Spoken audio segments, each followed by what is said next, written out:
మన ప్రభువు ప్రియ రక్షకుడు యేసుక్రీస్తు వారి శ్రేష్టమైన నామంలో మీ అందరికీ వందనాలు తెలియపరుస్తున్నాను. ముందుగా నా పేరు సూర్యప్రకాష్ గుడేటి.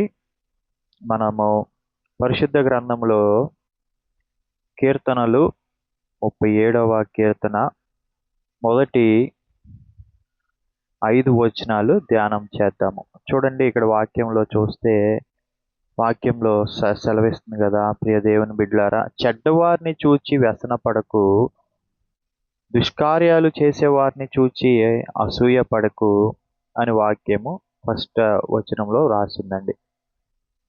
మన జీవితంలో మనకి ఎంతోమంది చెడ్డవాళ్ళు మనకి ఎదురవుతూ ఉంటారు. వాళ్ళు అందరి దగ్గర మంచిగా ఉంటారు, అందరి దగ్గర చక్కగా మాట్లాడతారు, అందరి దగ్గర మరి మంచిగా ప్రవర్తిస్తారు. కానీ కొంతమంది దగ్గరికి రాగానే వారి యొక్క చెడ్డ ప్రవర్తన, వారిలో ఉన్న చెడుని మొత్తాన్ని చూపిస్తూ ఉంటారు. అలాంటి వారిని చూసి ఏం చేయొద్దంటున్నాడు? వ్యసన పడకు అని అంటున్నాడండి. అలాగే దుష్కార్యాలు చేసేవారిని చూచి అసూయ పడకు అని అంటున్నాడండి. దుష్కార్యాలు చేసేవారిని చూసి ఏం చేయొద్దంటే అసూయ పడకు. చాలా మంది మన జీవితంలో దుష్కార్యాలు చేసే వాళ్ళు మనకి ఎదురవుతూ ఉంటారు.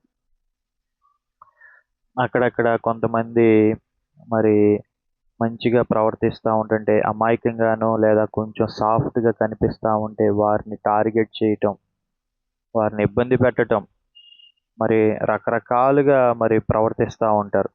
అలాగే 2వ వచనంలో చూస్తే వారు గడ్డి వలె త్వరగా ఎండిపోతారంటండి. అంటే చెడ్డవారు ఎలా ఉంటారంట? గడ్డి వలె త్వరగా ఎండిపోతారు కాబట్టి, పచ్చని కూర వలె వాడిపోతారు కాబట్టి, ఈ చెడ్డవారిని చూసి, ఈ దుష్కార్యాలు చేసేవారిని చూసి అసూయ పడొద్దని వాక్యము సెలవిస్తుంది.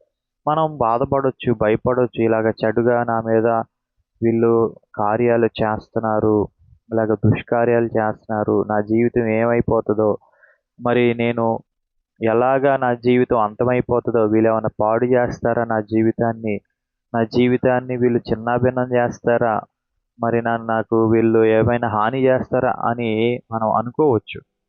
కానీ 3వ వచనంలో వాక్యం సెలవిస్తుంది, యెహోవాపై నమ్మిక ఉంచి మేలు చేయి, అప్పుడు భూమి మీద క్షేమముగా నివసిస్తావు. 4వ వచనంలో చూస్తే, యెహోవాని బట్టి సంతోషించు, ఆయన నీ హృదయంలోని కోరికలను తీరుస్తాడు.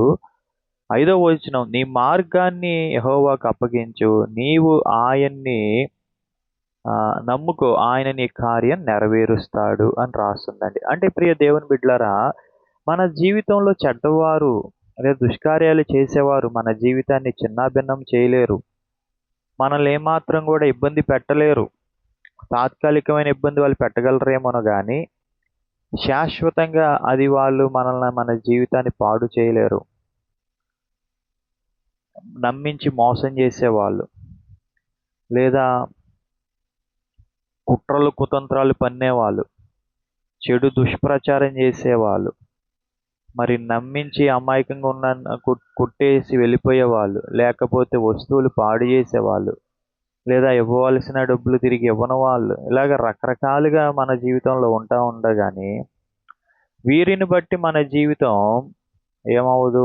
పాడవదు. ఎందుకనంటే వాక్యం సెలవిస్తుంది, యెహోవాపై నమ్మిక ఉంచి మేలు చేయి, అప్పుడు భూమి మీద మనకు క్షేమంగా నివసిస్తూ ఉంటాం. అంటే చెడు చేసేవాళ్ళు, దుష్కార్యాలు చేసేవాళ్ళు చుట్టూ ఉన్నా కానీ మనకి భూమి మీద యెహోవాని బట్టి క్షేమం ఉంటుంది. మనం మేలు చేయాలి ఆయన నమ్ముకుని. తర్వాత ఆయనను బట్టి సంతోషంగా ఉండు. ఈ చుట్టూ ఇలాంటి వారిని చూసి బాధపడతా, లోపల భయపడతా, మదన పడతా మరి ఇలాగ ఉండొద్దు. ఎందుకనంటే ఆయనని హృదయంలోని కోరికలు ఆయన తీరుస్తాడు. చూడండి, మంచిగా తిందామని అనుకుంటుంటే కొంతమంది మన మీద వాడు తినడానికి తిండి లేకుండా ఉండాలిరా అని ఆలోచనతో ఆ తిండి దొరక్కోకుండా ఏదో ఒకటి చేయాలని ఆలోచన చేస్తారు. కానీ దేవుడు మనకిస్తాడు వీళ్ళు ఆపిన. అలాగే వివాహం కోసం ఏదైనా కార్యాలు చేస్తుంటే వివాహాన్ని చెడగొట్టాలని చూస్తారు, కానీ యెహోవా జరిగిస్తాడు. అలాగే ప్రియ దేవుని బిడ్డలారా, పరిచర్య చేద్దామని అనుకుంటే పరిచర్య ఆపుదాము, ఎట్లాగని చేసేది ఏదో ఒకటి దుష్ప్రచారం చేసో దుష్కార్యాలు చేసో అని యెహోవా పరిచర్య జరిగిస్తాడు. అలాగే ప్రియ దేవుని బిడ్డలారా, మన జీవితంలో అలాంటి చదువు ఉందంటే చదువుని ఆపుదామని అనుకుంటుంటే చదువుని ఎవరు ఆపలేరు. మన చదువుని దేవుడు నడిపిస్తాడు. మన జీవితాన్ని అస్తవ్యస్తం చేద్దామని దుష్కార్యాలు పడుతున్న వాళ్ళు ఉంటే వాళ్ళ మన జీవితాన్ని ఏమి చేయలేరు. యెహోవా మన జీవితాన్ని ఆయన చక్కగా నడిపిస్తాడు. క్షేమంగా నడిపిస్తాడు. యెహోవాను బట్టి సంతోషిస్తాడు. ఆయన మన కోరికలను ఏం చేస్తాడంట? తీరుస్తాడంటండి. అలాగే ప్రియ దేవుని బిడ్డలారా, 5వ వచనం, నీ మార్గాన్ని యెహోవాకు అప్పగించు. ఆయన ఏం చేస్తాడంట? నీవు ఆయన నమ్ముకో. ఆయన నీ కార్యం నెరవేరుస్తాడంటండి. అంటే మనం మన మన జీవితంలో ఎదురవుతున్న సమస్యలు, లేదా ఇబ్బందులు, లేదా రకరకాల వ్యక్తులు, లేదా రకరకాల మనుషుల వల్ల, లేదా రకరకాల పరిస్థితుల వల్ల, మోసం చేసే వారిని బట్టో, లేదా రౌడీజం చేసే వారిని బట్టో, ఎక్కడెక్కడో ఉన్న వారిని బట్టో, ఏదో బట్టి నీ జీవితం ఏం అయిపోదు గానీ, మన జీవితాన్ని ఏం చేయాలంట? యెహోవాకు అప్పగిస్తే, మన మార్గాలను యెహోవాకు అప్పగిస్తే, ఆయన ఏం చేస్తాడంటండి? మన కార్యాన్ని ఆయన నెరవేరుస్తాడంట. మీరు ఏదైనా చేద్దాం అనుకుంటున్నారు, ఒక కార్యాన్ని.